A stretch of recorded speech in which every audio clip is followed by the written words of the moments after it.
yo sunganga naye lelo liboso na yo naye Yesu masiya yo sunganga ya.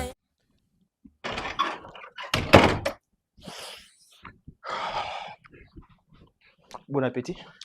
Merci. Oh, Nino, il y a un boy, un usage unique. Qu'est-ce qu'il y a? Non, non, son biblio banda. On l'a invité.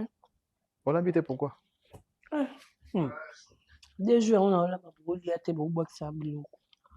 Mais il faut ça ta cuisine pour nayo moko. Comment manger comme ça, ma casse n'a pas usage unique, c'est pas propre, c'est pas bien. Invité là. Et ça peut avoir posé hier à l'envers au pousseau de boy. Ça fait longtemps. Pour ça, il y a Rolian de Yaka, mais à ma cam, ce y'a raté. Amène-moi de l'eau à boire, s'il te plaît. Tu parles de quoi? Rien du tout. Rien, ça va. Amène-moi quelque chose à boire. Je suis en train de manger. La frigona, nini, ba jus ezate, si la qui? Ezate kamai. Il faut que ça va acheter la jus. Hirama. Amène-moi de l'eau. Tu peux pas aller le prendre seul. S'il te plaît. Je suis à table là. S'il te plaît, je vois que tu es à table et je te demande de me rendre un service.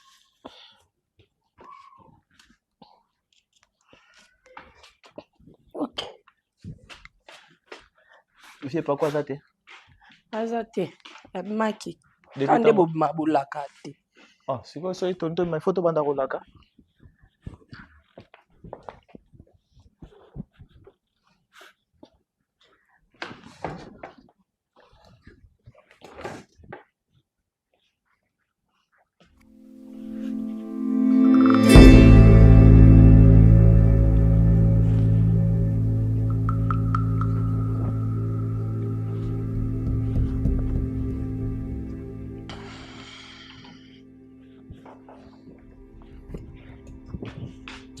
On dit pas mal depuis le bien. Mon été, ils ont pas mal été.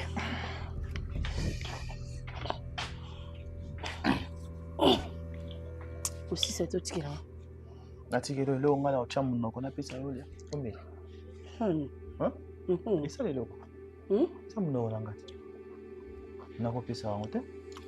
Non, tata. Comment ici, il faut la somba.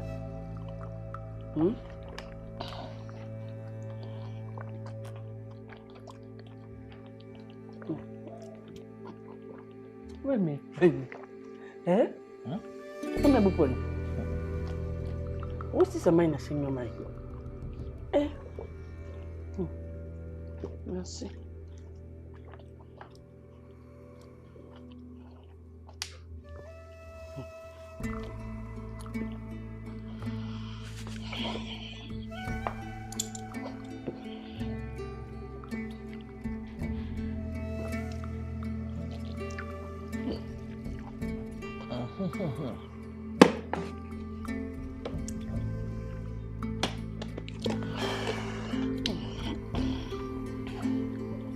Ça va?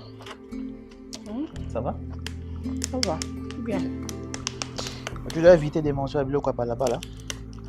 Typhoïde des anakas, tu en as, ma cambe belé, c'est pas très bien.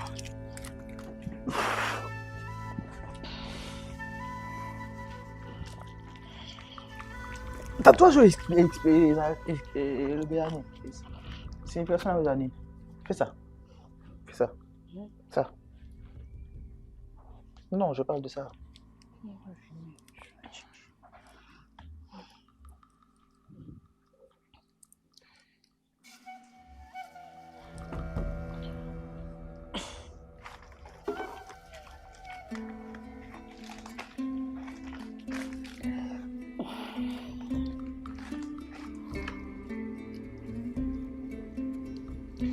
Repose-toi, si tu es fatigué, tu peux te reposer. Tu peux t'allonger.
Arrête d'exagérer. Hein? Arrête d'exagérer. Bah, à 12 ans, tu vas te balayer là, ma casse. Tu as déjà une grande fille comme ça, tu ne peux pas supporter.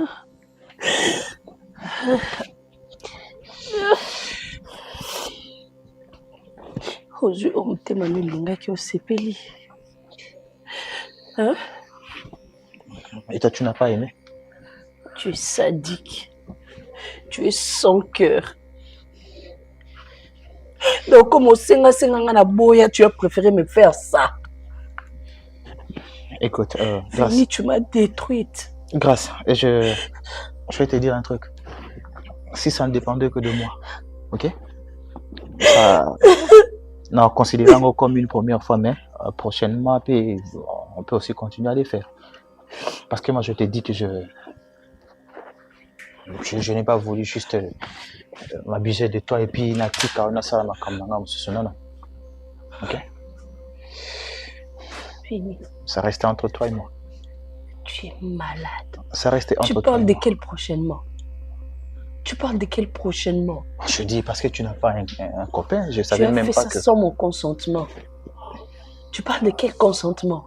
Quel prochainement? Peut-être prochainement, ça sera avec consentement. C'est tout ce que je te demande, c'est tout ce que je veux. Je t'ai maudit.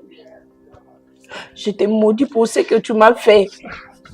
Je me suis fait la promesse à moi-même. La personne qui va me découvrir, c'est lui qui va m'épouser. Tu viens de me détruire là.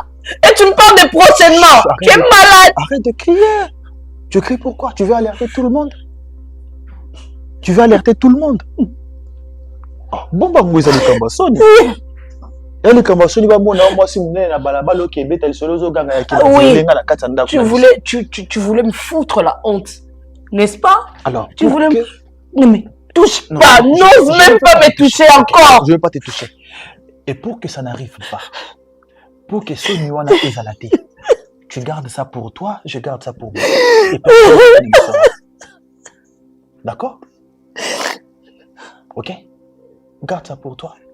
Ça reste comme ça. Ce que tu m'as fait là, ouais. Tu vas les payer vite.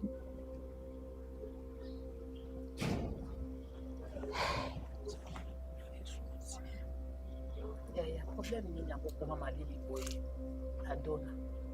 Malili ozoko mezoko misanga liboma. Yoza mwana ngo ninganaka. Yoza mwana ngayo olata oshobi mina ebiki obelaki. Mais osho qui déjà bien. Hein? On se voit dans le bolingi sukolata malamu te okomi kotambola kana basuki boye likambo nini okomi netinga mama mukolo boye. Ya. Nini zonga na imerno zonga na ndengo zonga na batitude na ozalaka nango. Ya ozoboma ngai nde na vandi awo. Nazotala yo oza so na esengo te. Ezosala nga malamu te ya. Douleur eleki mama. Nasala na nga nyonso na kokosa na evi na longwa na nga bazemi me. Mama, douleur eleki. Nayebi yo. Douleur yango esila te. Naolala nango naolamuka nango. Nayebi te bafungoli elinga libumu nini kaka. Eloko ni bafungoli elinga libumu kasi. Kobimisa ngo normal banga bakoka te feka bapasola nga. Mama olobi kobimisa normal banga bakokobimisa te feka bapasola nga nde bapasoli nga.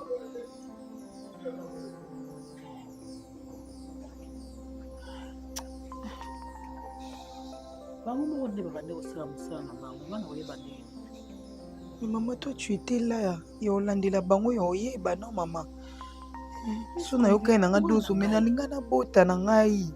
Olingo bota ndenge ni kasi mwana okaza kasi ya bébé yo mela bimela melati. Obosani ya o kutu kokondane ka nga moko te. Toza biso mibale na yo. Yo yebi tango ezala ko vi boy tokenda na moko balongo di boy na boy. Yo zui olio kende ka epa Fabien mbala moko olingi kuna te o meli biloko net nyonso biso melaki. Fabien a intervenir ka soki bongo te mbeliza likambo mosusu. Kokanisa makambo wana te osi obiki continuer vie na yo oza no mwa moke. Tika kokanisa makambo wana tosi touti na Egypte kala tozokende kotala lisusu nsima mpe ya kobaluka mungu apamba. Yalata obima koya ya pete ndenge ozovanda esika moko nde ezosala obongo olati ata mwa bien obetika mwa tour bo obeti nabetisa yo tour. Mama tika ovanda ko so oza na eloko te nga na pesa ata $20 obeta te. Mama na makasi nini donc eza fièvre kuna pamba ozoyoka lisusu nini kasi ozoyoka su mabe okalanga mabe te badobi na butuka nde douleur nayokaki douleur lobi na butuka nde nayokaki douleur makasi. Oh. Très cher. Non, t'inquiète. Dieu est juste. T'inquiète. Dieu est juste. Dieu est là. Tu vas le tais-toi. Ne me dis pas, arrête ça. Un grand.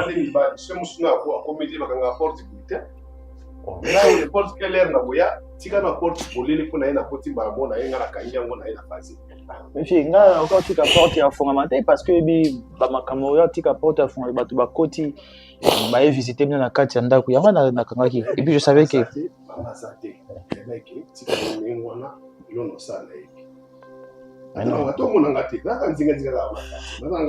kasi basignala pe que basignala pe que ozonga parce que na vanda ki er ozonga d'habitude na moni yote ya wana on a ça qui déchargé on a ça qui occasion charger téléphone on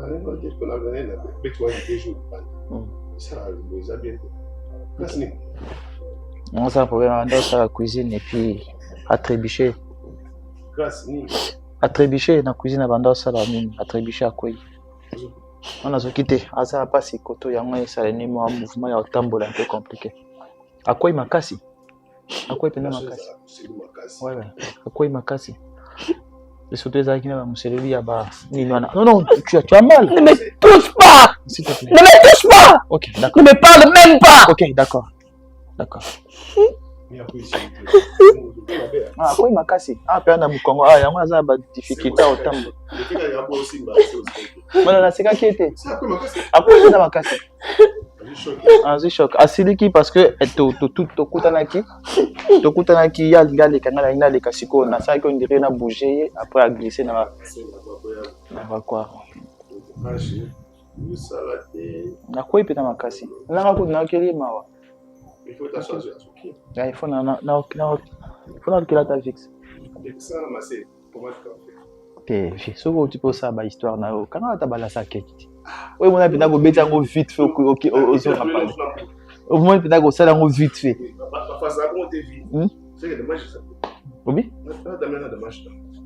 alambite abanda ola biloko ba kwanga awa na biloko asomba kina na alambite kasi discussion ngo bandi à partir ya cuisine te alamba te ba no le biloko na to côté na cuisine discussion derrière ça dit que tout s'est croisé bon après à quoi il pena côté à hanche c'est journal lobby mais ça est morte shake aussi vous peut côté kenda kola liti okuno oliete to lilo ba bala ka kule ba masabe ba kamundi dona utono ko bien te zero to le ka ko li kule masabe ko ka utono te ça va plutôt quoi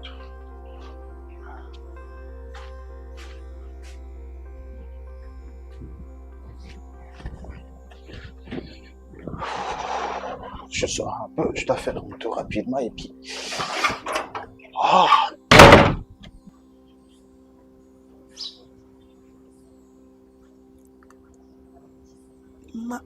Grâce Pascal ata koyawa te. Nani? Grâce. Grâce nini? Papa ya Varese wana. Apesa $10 oboyaka. Ah, yewa, comment on est grâce? Est-ce qu'elle a pas tort yate? Namona yete ayate. Ayate. Numéro ni le cas du sauté. Hein? Numéro ni le cas te. N'habite peut-être pas une aille quand on a été à problème ou bien nini. N'habite.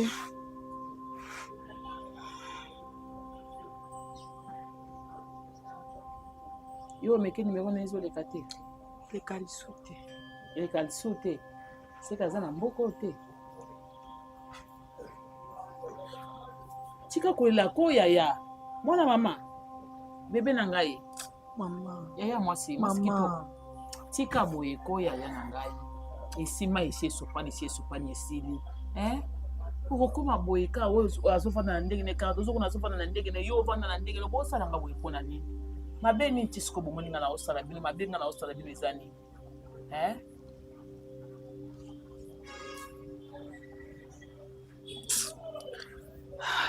Qui là là? Qui sera pas douleur ici là? Maman, bon Flavien. Bonnier. Non. Pas qu'à soit zandéni. Namona ekala. Yepi numéro ni ndekate. Omoni nde na zabo. Nga kunne na zabo. Zamba zo mona na su décision. Kuna tam komote bokenda lisusu. Nalingi lisusu. Makoso décision za problème. Ti maza mutu tozalaka na. Te nalingi te. Donc esili boye. Donc esili na sukiseli awa esili. Ezala Cardozo. Kuna kokende lisusu te. Donc esili na pas décision ya vie na nga mobima na zwi. Quand on a payé les sous-soutés, pour nous aussi, on met ça dans ma caméra, donc effacer na vie na yo et sili bongo. T'es dans une décision yaya. Mais à ça mutu tozalaka na ye. Te tika makambo wana. Koluka payé te. Koluka yete. Pour ce hôtel payé ba négligence musupe on dirait outi pay pas na koluka yete na mais il y a un problème, tu yini mtayo uswangati. Kasi tu problème yo na ba kisi ngo meleke na makambo so ndenge sala mikada lingi sute. Ye mtayi yo lobi ke ye mtasungi bisoti. Siko. Na lingi ka te la dona, na lingi te. Na lingi te vie za moko, vie za bila te.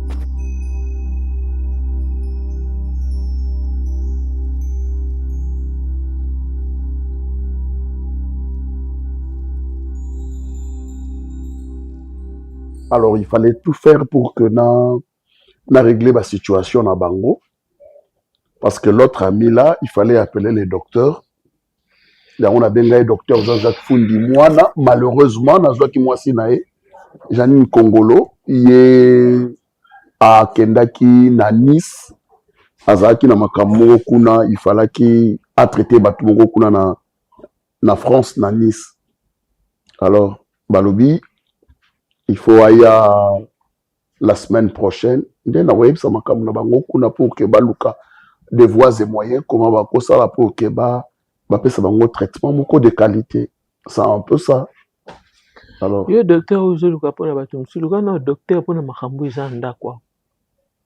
Makambo eza nda kwa. Makambo. Il y a des choses dans la nda kwa. Le balanga était super au bime bime. Hein? Pour ma bilambo il est dans la mais on a des chefs. Ma belle sœur a tâté la chemise je vais dans la route. Mais là va gondo. Lui il va pas pantalon. Nengo lati mabe. Ah, oui là on a mo lota mo parce que bana ba se na mambo. Puis là on a le camouflage de qui dans le mambo na chemise. Si bon pas quoi pour tout ça dans les caméras il faut le pied le jour pour nous comprendre tes bako sengo bambongo na bashege. So on a dit pantalon chemise senga. Donc, on l'a dit, il faut couper. Et yo, colonel Ezali. Paco, toi, tu as une tête, toi. Qui est malade dans cette maison? Grâce à toi. Oui, je l'ai remarqué. Depuis Toye, Grâce n'est plus visible dans le salon. Hein? Il y a des fois, ceux qui te vendent, ils ont dans la chambre. Azobela te botala mwana na malamu. Obo biloko bandi. Tu me l'appelles? Okobomba ngo. oye bandeli nde place yaka grave basolo nyonso boyi moto apompe parfait te nazotala ye bino mpe bolingi kosopa parfait na ndako so bino bosopi parfait to bino boleka ye sanzi En fait, ozo lingo lobani. zela tunaka ye moko papa na boye biso bato deja tobima na kashe mabe kesi nini ya komela kesi nini tokopesa ava topesa ekisi fo docteur aloba ti wapi azobela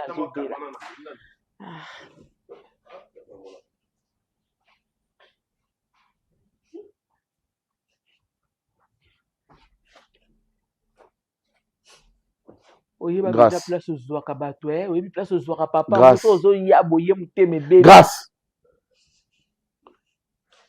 Qu'est-ce qui ne va pas? esala malili esa malili oka malili sala malili makasi. Tu ne te sens pas bien, tu l'as dit à qui? Depuis que tozongi awa, ça fait presque 2 semaines yango, banda tozongi so 3 semaines yango yo. Yo ozaka na chambre, tantôt so biso tozawa yo ozate. Qu'est-ce qui ne va pas? Ba malili ezo sala bongo. Ba malili bandeli Grâce. na betu.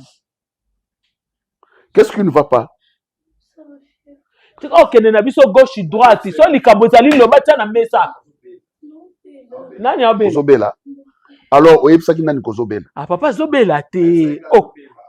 Kasi lobako. Même toi, na maya misu wazobela. Ebo yabi bisama misu ka pona obela. Yabi bisama misu na mamba papa. Bomo na liboma. Grâce. OK, pako. Ngala loba bia yo moloba. Na lobi na no tu na ngala loba bia yo moko bibimisa. Grâce au continuer. Benga docteur. Ngala obimisa likamo teso ye mo alobi te. Benga docteur azana vacances. Azana vacances to tala. Na uti tout juste ko yebso ke docteur Jean-Jacques Fundi mwana azana vacances. Bon, mais ça c'est pas OK un hôpital oyo. Oyo za kota jebi. Docteur aya ka otapa kota nga tension. Benga ye loba nani? Mama obenga. Aya na nani nyo test à grossesse. Oh, il y a bitazo be la test à grossesse. Kabisa mo taxi. Kala peso mo taxi. Yo atesinga olela te yo lela aka. Yo alo pe pese mo de ani loko. Marie-Hélène. O lingolo bani. Na lobi grâce, loba yo moko. Loba yo moko likambo ezali. Grâce. Qu'est-ce qu'il y a? Donc tu affirmes ce que maman dit. Ta obasolo bana bino na ndako nana kondimela ngai. Yango oza ba bilembo punition ya Nzambe. Abimisa ngo ba polele batu ba mona. OK, na na centre médical azwa kisi. Azwa kisi te. Ba pesa sera provoquer yango. Toi si tu le provoquer qu'est-ce qu'il y a? Azana zem. Ana zem denga sana. Bino bomo nete. Moi te miso komi mai oko talo na miso. Te bana talo fixé au regard. Grâce.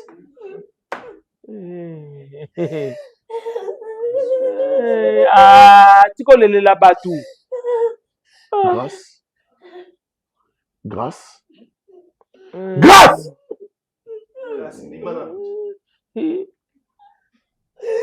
Donc tu as profité de notre absence pour ça, ma bêtise nanda po. Tu as profité de notre absence pour ça, la aventure na katianda po. Boni boye ko yo mtozo sepela kina yo ndo so de la makati bongo. Oh yo lelisaka yo.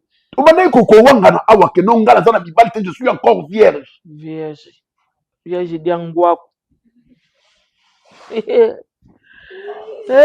Donc tu nous mentais. Zambo. Je dois voir clair sur cette affaire. Faut yebisa ngaso kozana zemi yaso. Di. Siko yo métier. Longo na ika similambo sale toucher. Mozo ya no sai. Ngo sai test o basala ngo tani. Ngo tani. Nasa nini? Na bi mabe.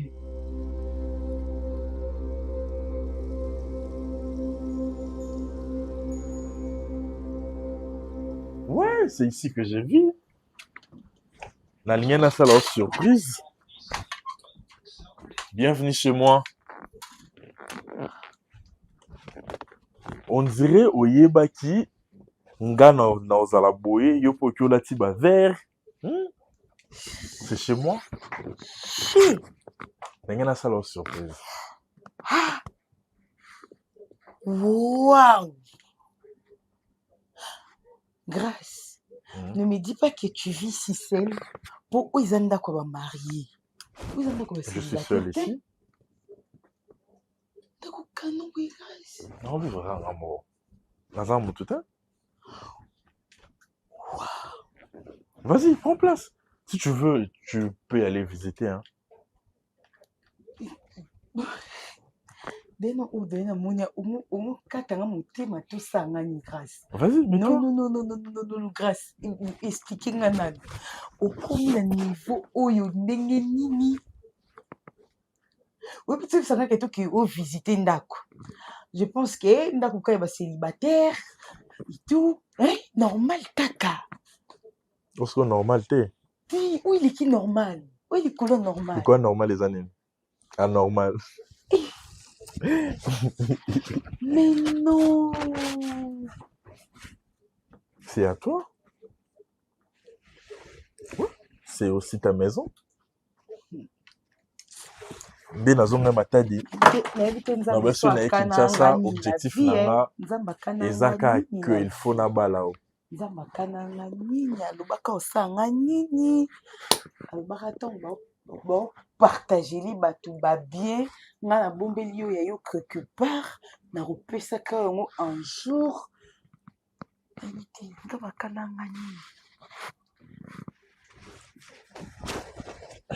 Grâce, pourquoi tu me fais ça? Je fais quoi? nasalaki yo nini po okende na okende mais tango ozwi openser directement na nga parce que je t'avais gravé dans mon cœur. Tu sais, tolingaka bato na vie mais eza na bato mosusu tokokaka kobosana te. okoloba vraiment ke natiki na ngai esa chemin na ye nga mpe nasa chemin na nga nalingi na nga lisu te nzambe apesa ndenga moto mosusu. Je te dis okobosana te eza lokwa yo natikala kokoka kobosana yo te. Donc nyonso nasala na vie na nga napensaka yo. C'est bien ça. Ne pleure pas. Tu sais, papa Bisso azalaki moto monene na kati ya matadi. Ouais. Alors, tango akufaki babiloko na ye nyonso tout ba entreprise ba immeuble et tout bato na ye mosusu abandaki kosala na bango bakendaki kobimisa badocument ya lokuta po ebima neti ke babiloko wana ezalaki ya bango mosusu bazalaki na badroit sur yango nde esalaki nga nayaki Kinshasa mpona naluka na ndenge na nga parce que naperdaki espoir. Et après, vu que dossier ekomaki déjà na tribunal, nde babandaki kolandela yango baavocat mosusu ya papa babandaki kosamba mpona récupérer biloko wana nyonso tout parce que mon père avait beaucoup d'argent. Ouais. Toza bamapango baimmeuble et tout za basociété banini. Et après, tant que tu as gagné procès, c'est mon frère qui m'a appelé pour me dire que tu as gagné, tu as récupéré Babylone à Bissonio surtout. Voilà, il y a Joël. Tu as gagné Babylone à Bissonio surtout. Et après, Nyon surtout, on a payé Batekango directement. Des mounas moutazu par nae. Directement. Et ngana par nanga, je me suis retrouvé avec une somme exorbitante, non tangeloté, parce que il faut risquer ça le somme. Une grosse somme d'argent en tout cas. Dès sali que on s'est retrouvé dans standing oyo voiture no moni libanda. Déjà banda ki okamoto na yo zona voiture. Grâce voiture yo. Voilà. Si nazongi boy nazongi pas pour na bala parce que je t'avais promis. Tu es l'amour de ma vie. Ouais. Je t'aime.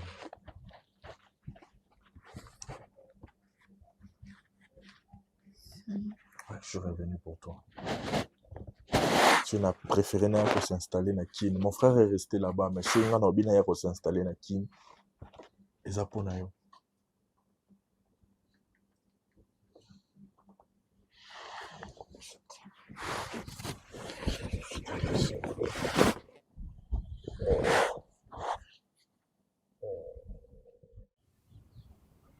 Parce que koyoka yango ndenge nazoyoka yango wana mama azoloba yango et puis moi bacommentaire na kati ya ndako. Je ne sais pas, je voulais assez que toi-même tu puisses me confirmer. Est-ce que c'est une histoire vraie au réseau de Bamawan? Tu es enceinte pour de vrai? Oui. Tant que j'ai courage, il y a pour violer. Tu t'attendais à quoi? C'est déjà mon amour violé moto na moto na chipé qui n'est pas violé pour la deuxième. Si je te pose cette question, c'est juste parce que nous avons besoin de confirmation par rapport à ce qui s'est passé. Je suis grosse, mec.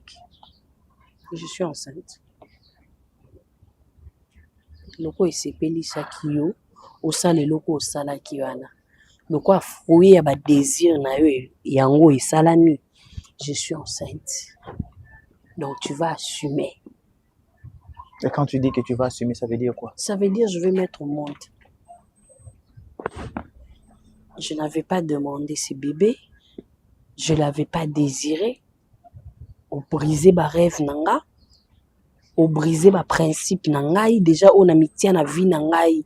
Que mobalo akodimo nanga liboso ye wananda obalanga. Attends. Tu m'as violé, tu as brisé tout ça là. Oui, pesinga mwana moko indésirable que je suis obligé d'aimer. Non, la pesio yena noté. Me dis pas que na pesio mwana moko indésirable. Non. Il est arrivé. Si ko eroza o kolisa zemi yango obota mwana ngo ba betela ile solo ke papa nazana muta viola kayo. Attends d'abord. Il n'a la force mingi te oganga. Non, dis-moi, au rebete ile solo papa na yazana muto a viola kayo. Histoire obete na mwana yango. Ça arrive, non? Bah côté là batunanda ko ba violer zemetika. Je vais te dire un truc. C'est pour ton bien. Ils apprennent à bien engater. OK? C'est pour ton bien. Si tu veux continuer, il y a un akati andako. Place tozali. Tu seras obligé d'avorter. Parce que si tu n'avortes pas, mutu moko akotikala ko ndima na kati andako wana azati. Et puis mutu akotikala ko ndima kiza zemi ya vini azati. Vini. Advienne que pourra. Je vais continuer ma vie normale na kati andako na biso. Advienne que pourra. C'est toi qui auras des problèmes. Je te considérais comme mon frère. Je pensais pas qu'un jour aux âmes au thème au salangé loko. D'accord, si tu me considérais comme ton frère, alors tu ne peux pas avoir un enfant avec ton frère. Tu dois mon frère avorter. Qui m'a violé, qui l'a voulu, alors je te le donne. Tu en auras cet enfant. Écoute, c'est pas un débat. Ce n'est même pas un débat. Moi non plus, je fais pas de débat. C'est pas un débat. Je te dis, si tu veux. Je sais même pas pourquoi tu en parles au fait. Attends, si on te sortait de chez moi à la maison, tu vas vivre où? Tu vas habiter où? Je t'ai bien dit, je viens de te dire, advienne que pourra. Avec la chose en question, tu vas commencer à te balader dans avenue par avenue. Ne me pousse pas à être brutal, Yakoyeb, sa maman abino d'une manière que tu vas pas aimer. Attends. Jusque là, depuis que tu as commencé avec tes avances, jusque là, je t'ai protégé. Tu m'as violé, tu m'as fait mal. Jusque là, je te protège. Là, je suis enceinte. Je continue à te protéger, à vouloir faire des choses bien. Alors, ne me pousse pas à être brute comme toi, tu l'es. Toi, tu penses que tu as le monopole de me faire du mal, de faire de bêtises et pour me menacer ensuite. Où est-ce que je vais vivre? Je te signale que advienne que pourra. Je suis le prince de mon père, je suis le prince de ma mère. Merci. Il n'y a personne d'autre je suis la princesse de Dieu.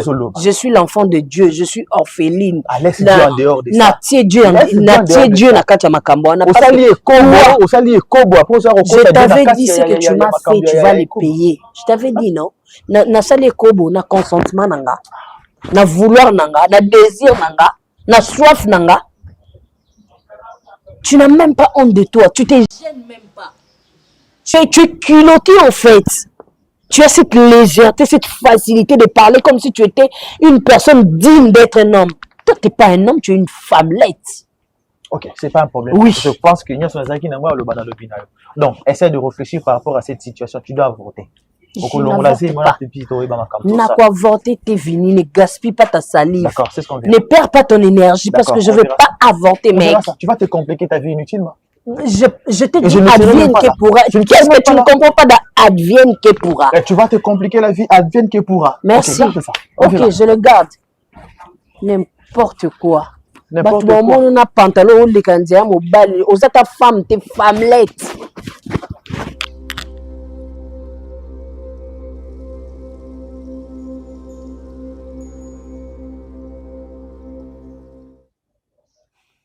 Il y en a pas de cas sur le bassin.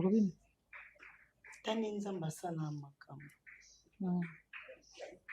Kana tano kumukanisa makambo susu. Zami pasa mama lenge na. Ina bala.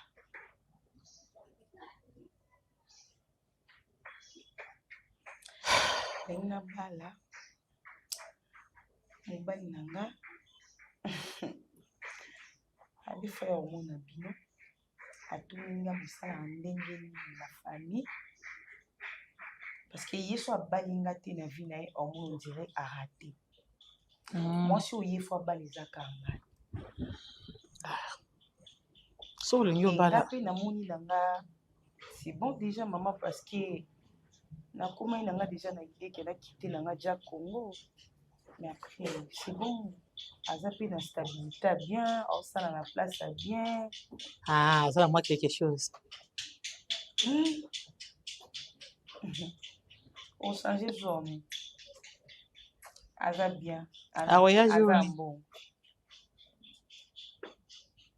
Akoya quand? Jour oyo lo bani jour ya. Kaza likambute jour ya ko lo bani jour na. So ebisinga ko ya mukolo boyenga na zeli. Yé problème nizaki. Bolingi nini asala nini po azwanga mba donc aza pressé kasi ye aye to sololi apesi mukanda quelque chose ngai na boy nanga na kienango po non kekuta na ipi ati go $200 maman a versement ochobola versement ngoya o ngani Votre tour on va pêcher mon kieboy.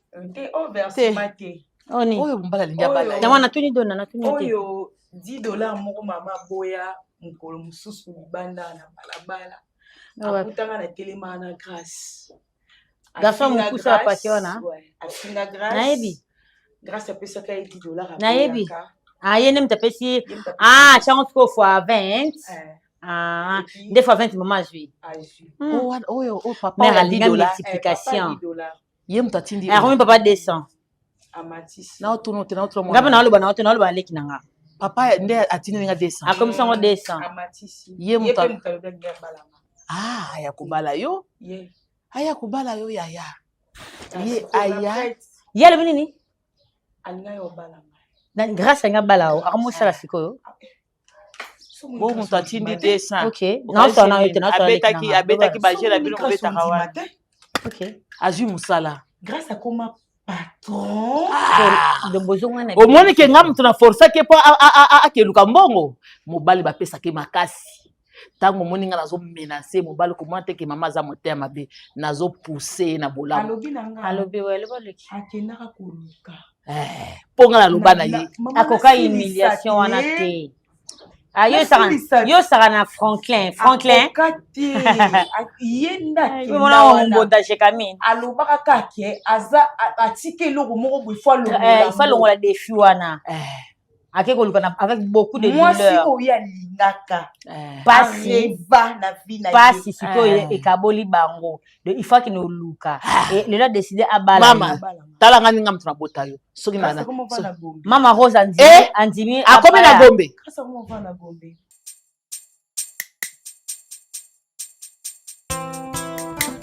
Oh papa, la parole déclare, venez à moi, tout ce qui est fatigué et chargé, et je vous donnerai des repos. C'est toi qui es le vrai repos. Nangona ye painayo, ote konganga, kolongola bazemi bakisi sana litomba te. Merci Seigneur. Merci.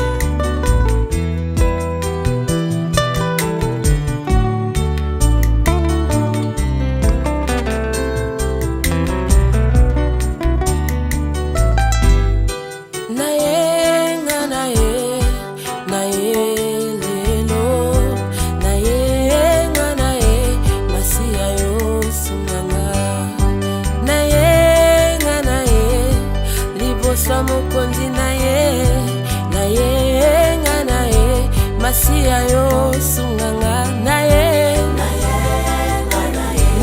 lelo liboso na yo naye Yesu sunganga yaya nanga nakomi na suka liboso na yo naye Yesu na bapasi pe minyoko nakolela pe kozanga Yawe na bajene na bapriere nakotuka pe kofinga yangonga na ye lelo na ye koluka yo Yesu memanga likolo nakomi na suka na ye liboso na yo Yesu ataba ngomba eleki makasi moko dayaka epai na Yesu atika lolenga yaki kobanga te tya eliki ya ekosimba ata bazoseka yo. Alleluya. olobi nabanga te o na epa na yo mosungi na nga